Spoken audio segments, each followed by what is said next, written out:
هو اللي بترضع نضيف ممكن تحمل؟ ويعني ايه بترضع نضيف؟ وهتفضل قد ايه ترضع على نضيف؟ بترضع نضيف يعني مش بتجيلها دورة شهرية طول فترة الرضاعة، والسبب في كده هرمون البرولاكتين المعروف بهرمون اللبن اللي بيأثر على انتظام فترة التبويض. يعني من الآخر لخبطة هرمونات، وطبعا بتختلف من واحدة للتانية. طب هل كل الستات اللي بترضع ما عندهاش دورة شهرية؟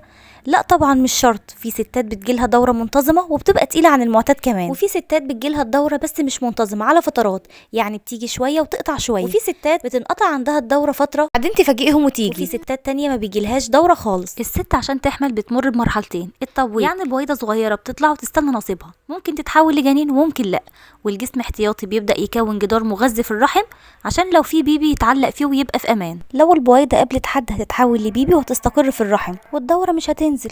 انما لو البويضة ما قابلتش حد، بعد اسبوعين الجدار اللي الرحم عمله ده بينزل ويبقى اسمه الدورة الشهرية. فانت لو بترضعي نضيف بقالك كذا شهر، وارد جدا يبقى جسمك خلاص بدأ ينتظم وقرر يظبط دورتك عادي من الشهر ده، فالبويضة تطلع عادي وتتحول لجنين جميل، وبدل ما تتفاجئي ان جالك الدورة تتفاجئي انك حامل. عشان كده اللي بترضع النضيف وارد جدا انها تحمل. وخليكي حاطه احتمال ان الحمل وارد ورتبي امورك على كده، ولازم طبعا تستخدمي وسيله منع حمل تتناسب مع الرضاعه. طيب اللي بترضع نضيف هتفضل قد ايه ترضع نضيف؟ دي بقى بتختلف من واحده للتانيه، في ناس ممكن ترضع 6 شهور، في ممكن واحده تكمل السنه، في ممكن 9 شهور، كله على حسب دورتك قبل الولاده، وعلى حسب برضو طريقتك في الرضاعه، اذا كانت رضاعه مطلقه او منتظمه، بترضعي طول الليل ولا لا، وهل بتستخدمي اللبن الصناعي ولا بتعتمد على الرضاعه الطبيعيه فقط.